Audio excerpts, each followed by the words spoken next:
Hello and welcome to some more Star Citizen with a summary of Calling All Devs that covered griefing, piracy, subcomponents, and weapons 2.0.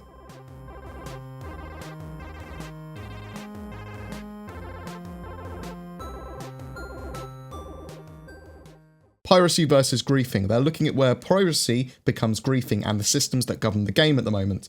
Piracy is a legitimate way to play Star Citizen and will add character to the game for both lawful and outlaw players.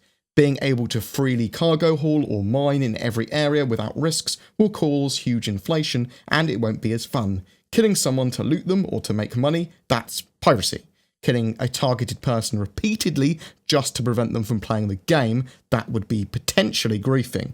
The law system will look at areas in the game, and this can be a system that's governed all by the same law, or it can go all the way down to a single outpost and the space around it.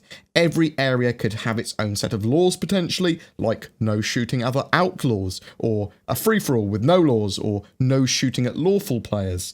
This could apply for an outlaw, a UEE, alien, or private areas all individually. Newly discovered and frontier systems are very likely to be anything goes when it comes to laws implemented. The idea is that you can choose what sort of systems and laws that you like and then play in that area. But in general, it adds risk and reward to the universe, having different areas with different laws and different potential gameplay.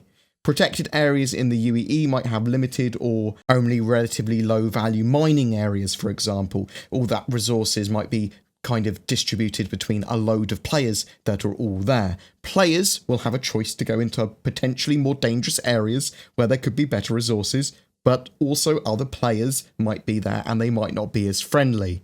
Repercussions for breaking laws in an area might see a sizable security or military force turning up and attacking the offending party. Criminal stats will persist as well, but that might only be per faction or per area, that criminal stat. If you go into a different area with a different law force or an outlaw area, then you might be fine again, or at least that persistent security force that was after you might not be after you until you go back into the previous area. And you're going to have to be detected doing a crime as well. You can stealth some ways out of crime. You can disable comm relays and sort of thing in certain areas of space. Now, there might be some very, very, very safe systems where, like the starting systems or like Terra or Earth or something like that, sort of solar system, that are incredibly well locked down. But there's still the potential that there might be some gameplay to, in certain areas of that, get away with crimes. But that will be relatively obvious when it comes to gameplay.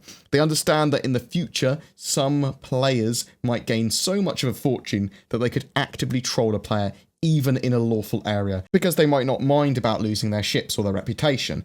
If someone is literally preventing you from playing the game with their actions, then this could be considered trolling, and you'd send in a ticket and they'd consider it by a case-by-case basis and appropriately act upon that. They are trying to automate laws and systems as much as possible in-game to minimise the potential for actual griefing. Someone that keeps going back to the same dangerous mining area and gets killed by the same player there, that's not griefing. Someone ramming you repeatedly at a landing pad with a never-ending supply of ships that they seem to have because you can't get out of that landing pad, there's nowhere else for you to go, and they just keep on doing it with their ship, that could well be griefing.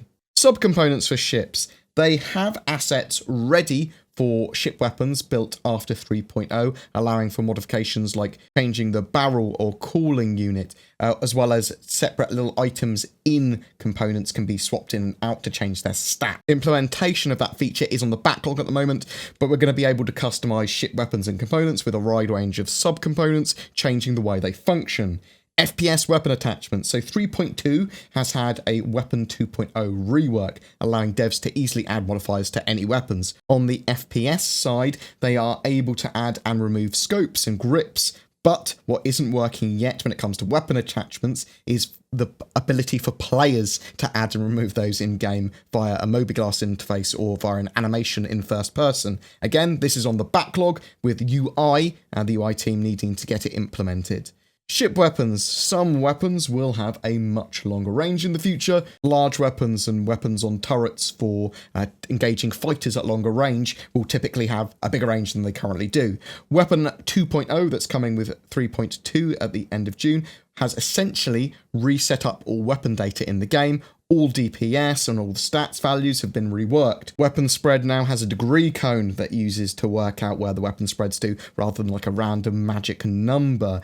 Power and heat now affect weapons appropriately too.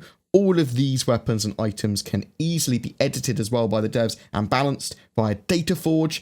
They can just quickly change the values, and this also applies to FPS weapons. There is no specific additional work for animations that they're doing for crash landing on planets either, and that was basically it for Calling All Devs. If you'd like to have your question asked on Calling All Devs, then I'll link the thread below. Also, feel free to ask them in the comments down below too. This month's featured spotlight is the Daymar Rally, and they're giving away a rally pack of a Tumbril Cyclone and an Aegis Vulcan, which coincidentally is all the hardware you need to enter the rally. The Daymar Rally is an annual community organised event which is set to have its inaugural endurance race on the 27th of January 2019. There will be 3 divisions over a 300-kilometre course set on Crusader's moon, Daymar. It is an in-game event, and I am very much up for these. A 4-person crew can sign up their team now with a ground vehicle and support vehicle. More info, the sign up and complete rulebook can be found on daymarrally.com. All you need to do to be in for a chance of winning that rally pack though is be subscribed to my channel and comment on any of my videos throughout June. 1 per video. Each video gives you another chance to win. Also, I'm working with Shadow, which is a cloud-based subscription gaming PC service that gives you an alternative to upgrading, but also as a gaming PC anywhere. I'm trying to make the service as Star Citizen friendly as possible, but please check that out again in the description below if you're interested, and using the promo code BoredGamer will give you a discount too if you decide that you like it. Thank you very much for watching. Please don't forget to like and subscribe as it really does help me, and I'll see you in the verse.